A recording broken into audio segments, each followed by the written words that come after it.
Clara Whitfield almost did not step off that train. For one long second, as the wheels screamed against the tracks and the conductor called out Elk Crossing, she stayed frozen in her seat. Her hands were wrapped so tight around the handle of her worn suitcase that her fingers had gone white. If she stayed seated, the train would carry her somewhere else, somewhere unknown, somewhere far from the mistake she was about to face. But she had nowhere else to go. So she stood. The platform at Elk Crossing was smaller than she had imagined. The letters from Garrett Prescott had spoken of wide skies and promise and new beginnings. The station looked tired instead. Dust clung to the wooden boards. The wind pushed dry air across her face, stealing the little moisture left in her lips. Clara stepped down onto the platform and looked around. But no one waved. No one stepped forward. No man in a fine hat holding flowers. No rancher scanning faces for the woman who had agreed to become his wife. Just strangers greeting other strangers, and families embracing like they had been apart for years. Clara stood still as the crowd thinned. The train hissed behind her like it was laughing. One by one, the other passengers left. The conductor tipped his hat and climbed back aboard. The train pulled away, and Clara Whitfield was alone. She swallowed hard and forced her chin up. Garrett had received her telegram. He knew the day and the hour she would arrive. Perhaps he was delayed. Ranch work. Cattle. Something reasonable. A young station worker approached her, freckles scattered across his nose. "You waiting on someone, ma'am?" "Yes," Clara said carefully. "Garrett Prescott. Well, he was meant to meet me." The boy's expression changed in a way she did not like. His smile faded. He shifted his weight. "You the mail-order bride?" Clara felt heat rise in her face, but nodded. The boy glanced toward the general store across the street, then back at her. "Mr. Prescott ain't here." "I can see that," Clara said, her voice steady. "Do you know where he is?" Before the boy could answer, a sharp voice cut in. "Billy, you get back to work." An older woman marched toward them. Her gray hair was pulled tight at the back of her head. Her dress was plain but clean. She looked at Clara with eyes that had seen too much. "You must be the latest one," the woman said. "The latest what?" Clara asked. "The latest bride Prescott ordered from back east." The words hit harder than any slap. "Ordered?" Clara repeated, and the woman crossed her arms. "You're the fourth girl in 2 years." The platform seemed to tilt under Clara's feet. The first ran after a week. The second lost her savings and never saw him again. The third, the woman paused. The third left town quiet. Clara's grip tightened on her suitcase. "Where is he?" she asked. "Gone," the woman said. "Left 3 days ago. Headed east, from what I heard." 3 days. Garrett had known she was coming.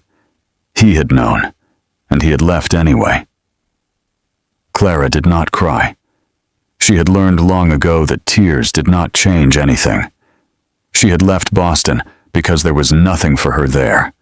No family, no money, no future. She had borrowed the train fare from her employer and placed her hope in 4 carefully written letters.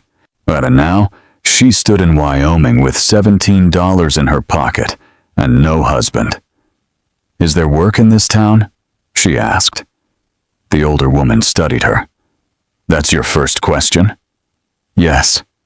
The woman's mouth softened just a little. "Name's Alma Beckett. I run the general store.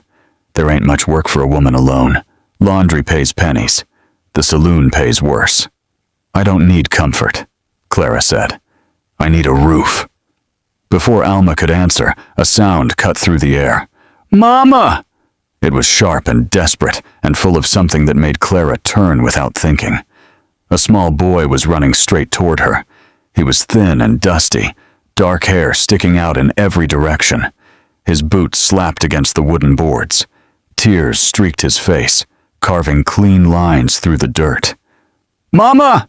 he shouted again, but Clara barely had time to react before he crashed into her. His arms wrapped around her waist. He clung to her like he was afraid she might disappear. "You came back," he sobbed. "I knew you would." Clara froze. Her hands hovered awkwardly above his head. She could feel him shaking, feel how tight he held on. Behind him, a tall man hurried forward. "Noah," the man said roughly. "Son, let go." The boy shook his head harder. "She looks just like her. Papa, she does." The man stopped a few feet away. He was broad-shouldered, sunburned, with dark eyes that carried deep shadows. He looked at Clara, and something passed over his face. Shock, pain, recognition. "My wife passed last winter," he said quietly. "Fever. He sometimes thinks." Noah pulled back just enough to look up at Clara. His brown eyes were wide and broken. "You smell like soap," he whispered. "Mama used to smell like soap and bread." Clara felt something inside her chest move, something she had locked away years ago. She knelt down slowly. "What's your name?" she asked gently. "Noah Hawkins." "Well, Noah Hawkins, I'm Clara. I'm not your mama, but I'm very glad you ran to me." He studied her face, searching for something. Then he pressed his forehead against her shoulder again. The tall man cleared his throat. "I'm Jesse Hawkins," he said. "I'm sorry for the scene." "There's nothing to apologize for," Clara replied. Alma Beckett stepped forward. "She's Prescott's bride," she told Jesse. "Or was meant to be. He skipped town." Jesse's jaw tightened. "Prescott? You know him?" Clara asked. "Enough to know you're better off without him." Clara almost laughed at the word better. And better meant nothing when you had nowhere to sleep. "I'm looking for work," she said plainly. Jesse glanced at Noah, who still refused to let go of her skirt. "I could use help at the ranch," he said slowly. "Housekeeping, cooking, room and board, $20 a month." Clara blinked. "You don't know me." Jesse met her eyes.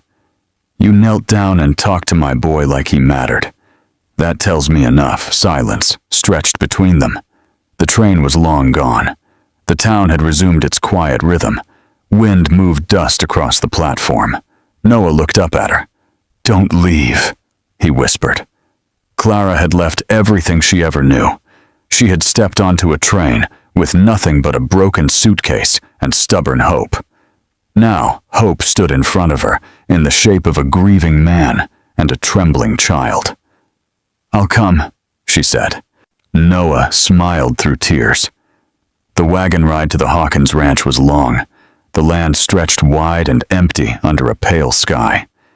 Clara sat beside Jesse. Noah pressed against her side like he feared she might vanish if he blinked. The house appeared at sunset. It was large but worn. Curtains hung in the windows. A garden sat untended out front. The porch swing creaked softly in the wind. Inside, the air held the faint scent of lavender. Clara felt it immediately. The presence of someone who had loved this place deeply. "She used to sing while she cooked," Noah said quietly as they stepped into the kitchen. "Mama did." Clara set her suitcase down. "I don't sing very well," she said softly. "That's okay," Noah replied. "You can learn." That night, Clara lay awake listening to the sounds of the house. Jesse's footsteps downstairs, and the wind against the shutters.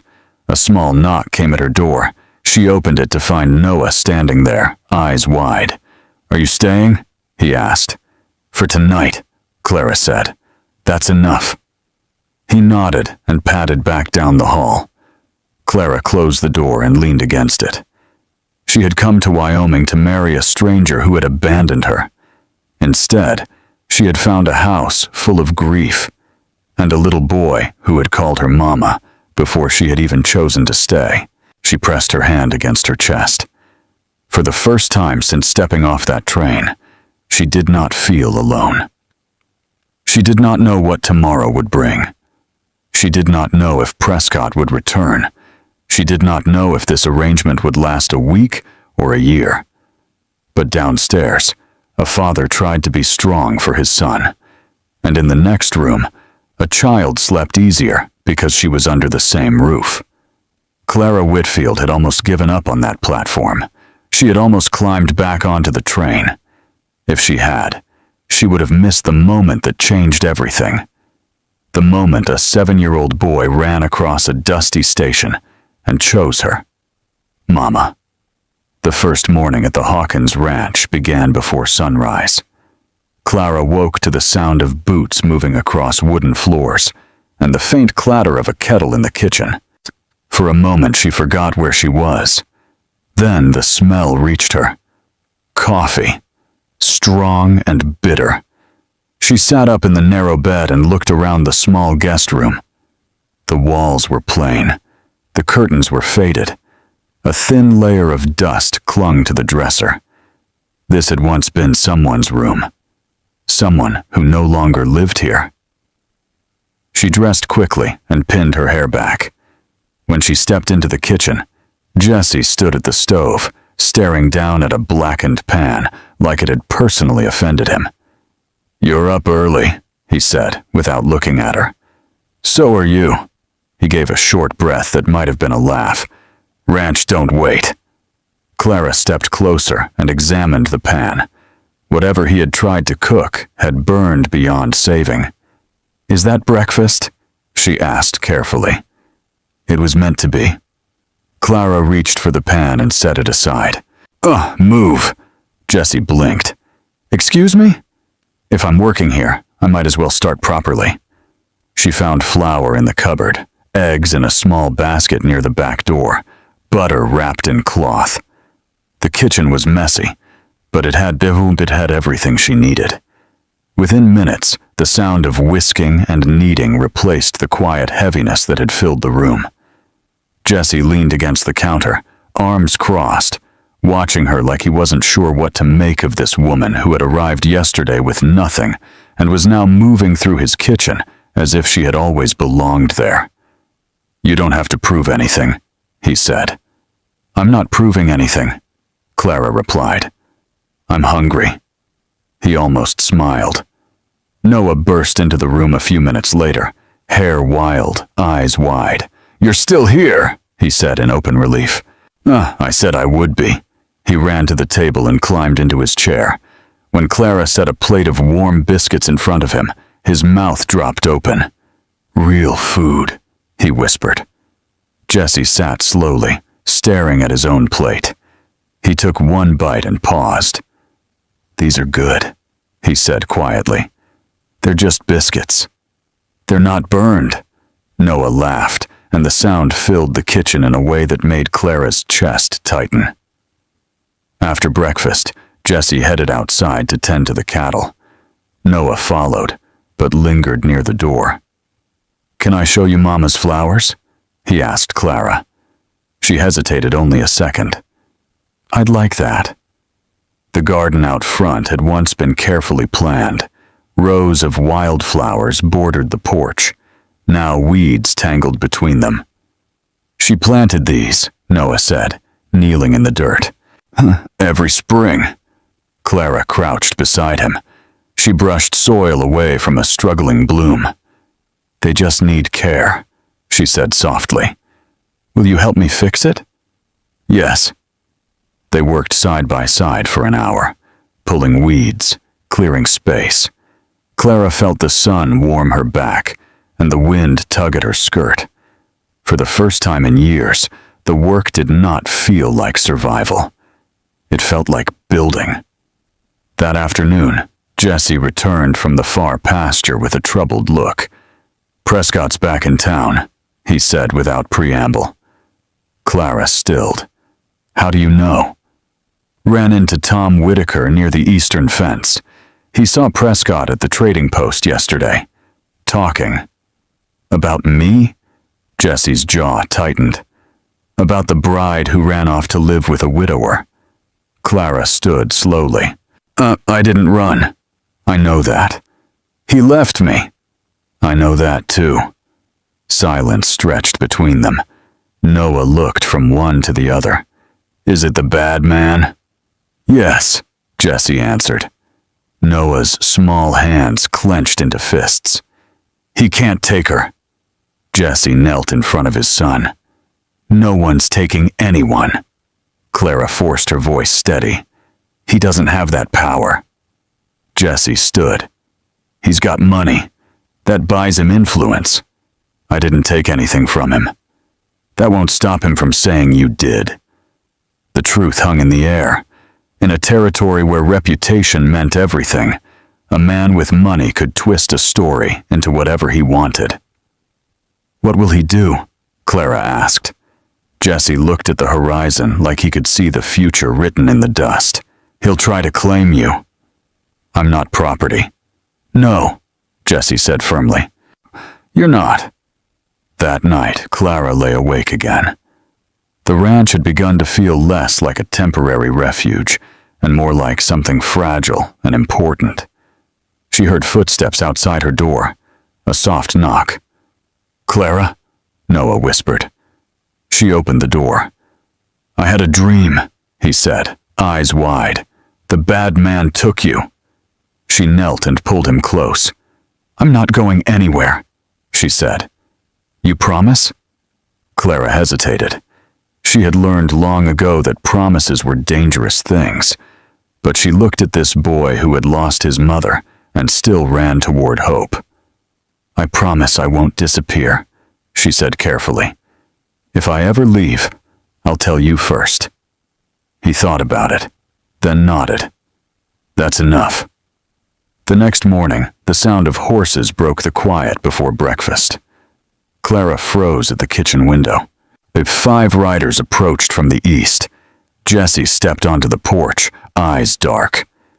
Inside, he said to Clara. No. Clara, I won't hide. His gaze locked with hers for a long second. Then he nodded once.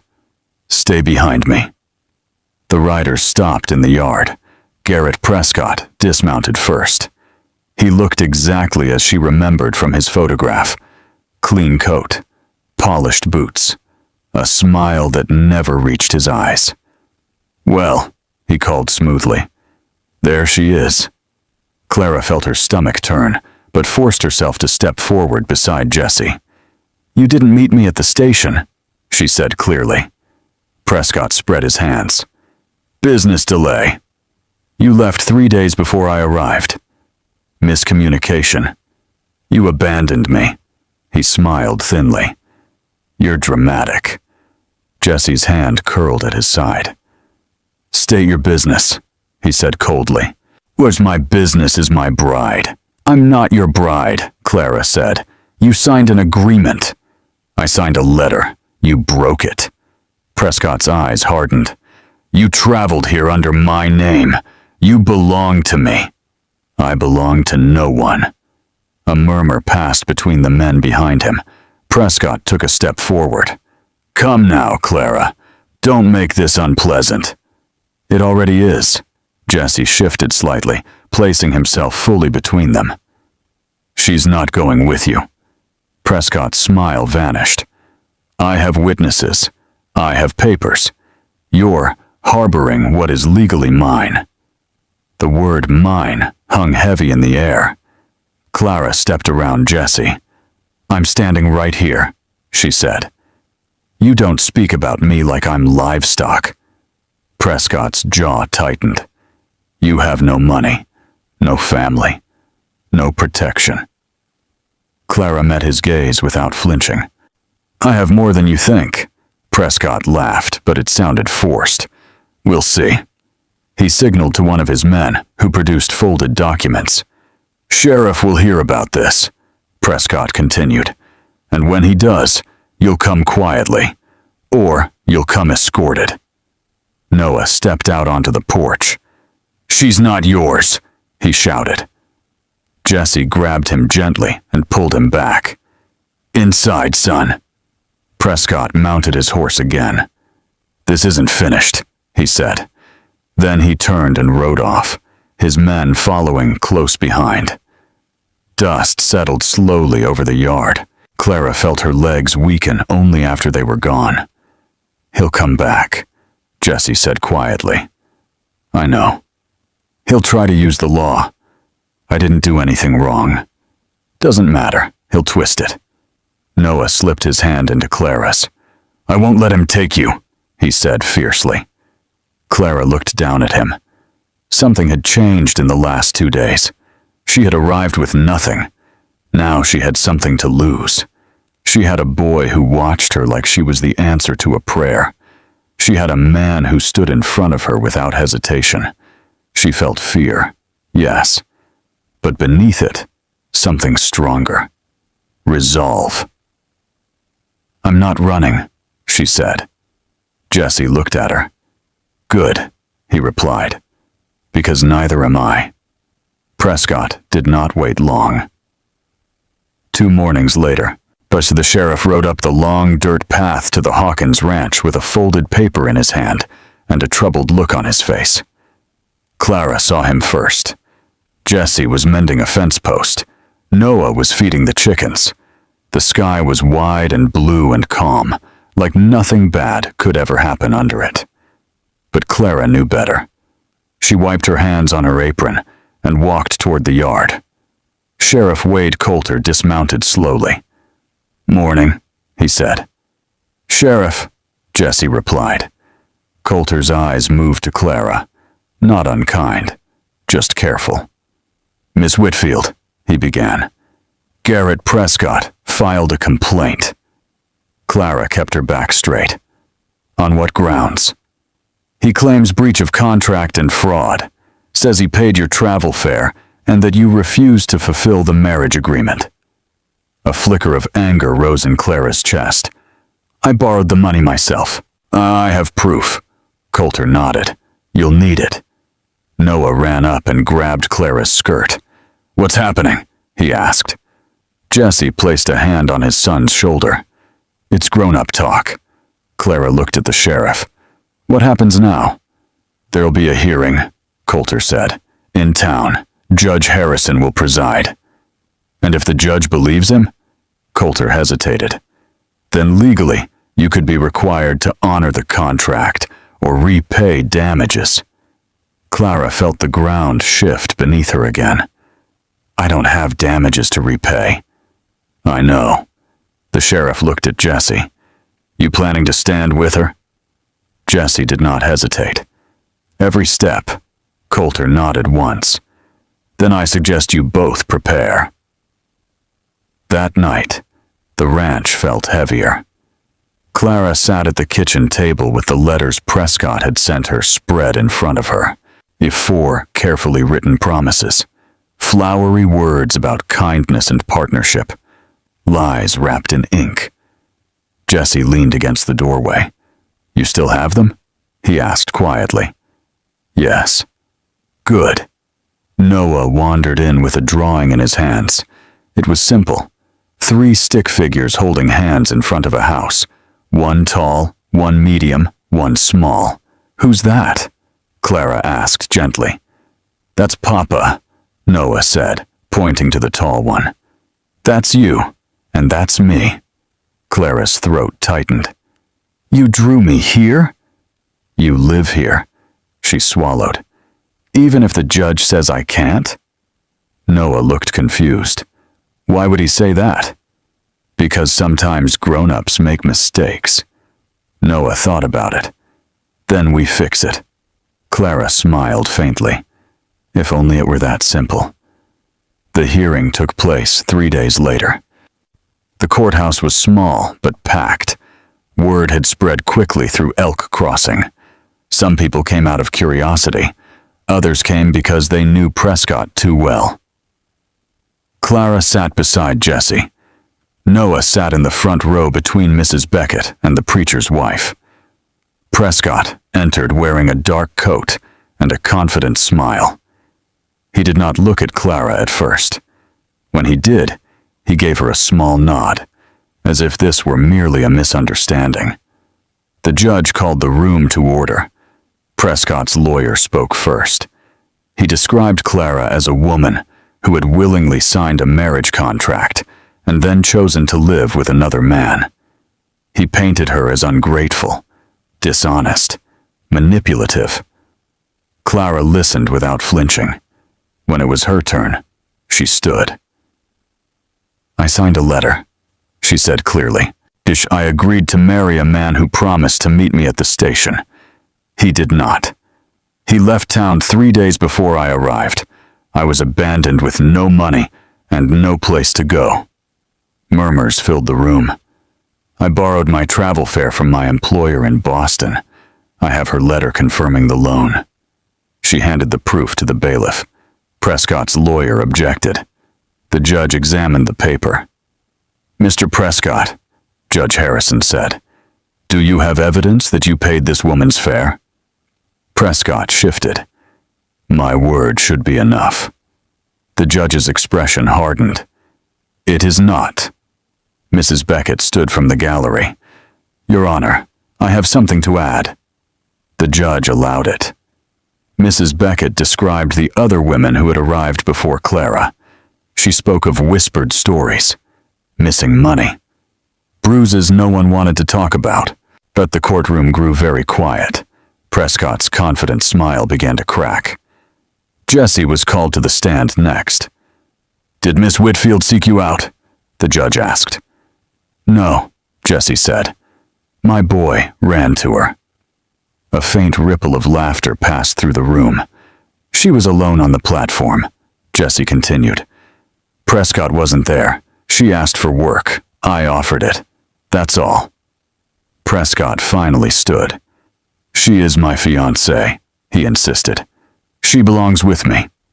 Clara's heart pounded, but her voice did not shake. "I do not belong to anyone."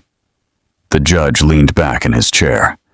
"Marriage requires consent," he said firmly.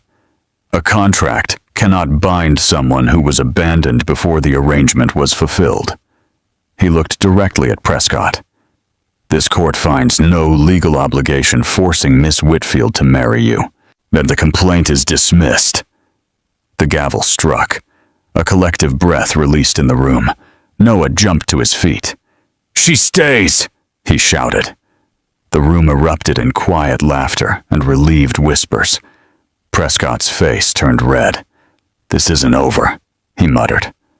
But this time, the words